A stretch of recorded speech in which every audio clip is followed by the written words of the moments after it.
You're listening to Prop Wash, the official podcast of the National Museum of the Mighty 8th Air Force. Be sure to visit us online today at themighty8th.org. Today's podcast date is May 22nd, 2017.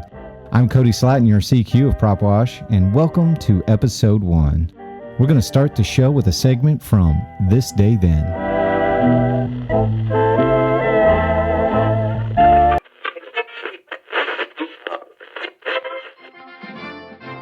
May 22nd, 1944, the Mighty 8th dispatches Mission 361. 438 bombers and 568 fighters are dispatched to high-priority targets in Germany and France. 342 B-17 Flying Fortresses blast their way deep into the Reich, arriving at Kiel, Germany. With the aid of the Norton bomb sight, our bomber crews rain down destruction on Germany's navy. Over 80% of the B-17s dropped their bombs right on target, destroying much of Hitler's shipyards and handcuffing the Nazis' ability to make war at sea. This cost of freedom does not come at an easy price. 5 B-17s are lost and 1 is damaged beyond repair. At the same time, the Mighty 8th is giving Hitler the 1-2 punch. 96 B-24s hit the V-1 launch sites and stage bunker at Sierra Court, France. The Liberator stopped Germany again today from launching any buzz bombs on our allies in the United Kingdom. 1 B-24 is damaged. That is This Day Then, brought to you by our friends at your local Coca-Cola bottling company. Visit the Mighty 8th Air Force Museum today, where they proudly serve Coca-Cola.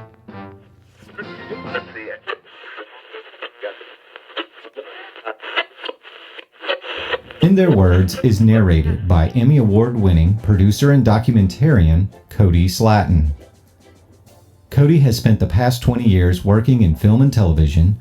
His latest work includes the Daytona 500 and the acclaimed Ken Burns PBS documentary, Jackie Robinson. The following is the personal memoirs of Oscar N. Winifred and is found in Charles D. Hamlin's book, Fear No Evil, True Stories of the Mighty 8th. You can also find this book and more information on Charles D. Hamlin online at charleshamlin.com. The Devastating Mission to Berlin by Oscar N. Winifred. Out of the 26 missions that I flew, the mission to Berlin on October 6, 1944 was the most memorable to me.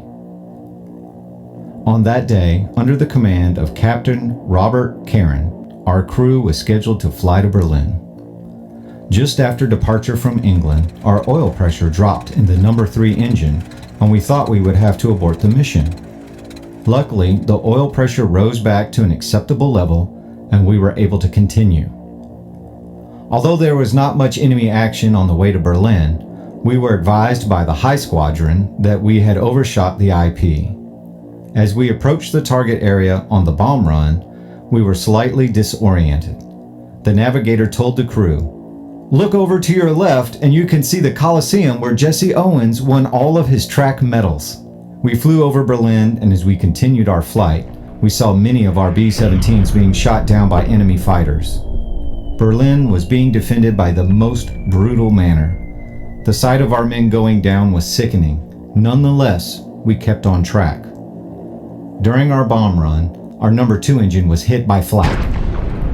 The engine lost all 17 quarts of oil, which covered the whole left side of the fuselage. The pilot immediately called for the crew to check, starting with me, the tail gunner. I spotted a large hole in the stabilizer and advised the captain that everything was not good. When he asked about the control cables, I replied that they had not been damaged. After a complete crew check, the pilot informed us that he could not feather the number 2 engines and the prop was windmilling.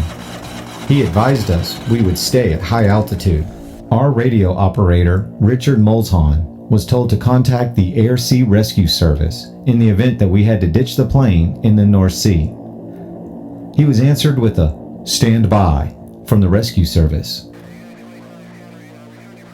Upon landing, we learned of the devastating loss of 11 of our aircraft on that mission. Our maintenance and other land crews were as shocked as we were. There are now 11 vacant hard stands. An old infantryman once said, "There are no atheists in a foxhole."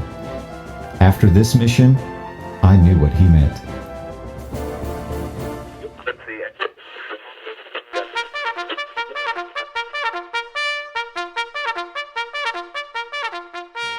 And welcome to Reveille, everyone. I'm your CQ, Cody Slatton, and I'm here to wrap up this podcast like we will each and every week with some information and dates that you listeners might want to mark in your calendar. Looking ahead, in just a little less than 2 weeks, on June 3rd is Bank of America Day, and I'm going to give you a little information about that. The National Museum of the Mighty Eighth Air Force has joined Bank of America Museums on Us program, and this is providing Bank of America and Merrill Lynch cardholders free general admission to more than 150 of the nation's finest arts, cultural, and educational museums during the first full weekend of every month.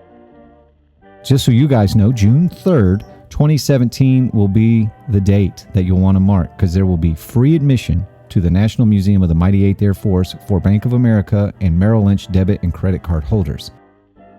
When you come down with your credit card or debit card, you must also present a photo ID that matches, and you will gain one free general admission ticket, which is limited to the cardholder and excludes fundraising events, special exhibits, and ticketed shows. So we look forward to you guys coming down and joining us here at the museum. Lastly, I'm looking ahead, and I see on June 23rd at 7 p.m., He Has Seen War will be presented at the Lucas Theater, and of course that's located in the heart of the historic district. So please mark those dates in your calendar. Thank you again for tuning in to this edition of Prop Wash. Please remember, this podcast is fueled directly by your donations and our sponsors. So please, give them a shout out on social media and let them know that you're tuning in. We can't thank them enough, and we can't thank you enough. So to donate today, please visit us online at themighty8th.org. Let us know that you enjoy this podcast. We look forward to hearing from you. Once again, I'm your CQ, Cody Slatton, signing off, and I hope that your skies are clear and your winds are favorable. Have a great day, everyone.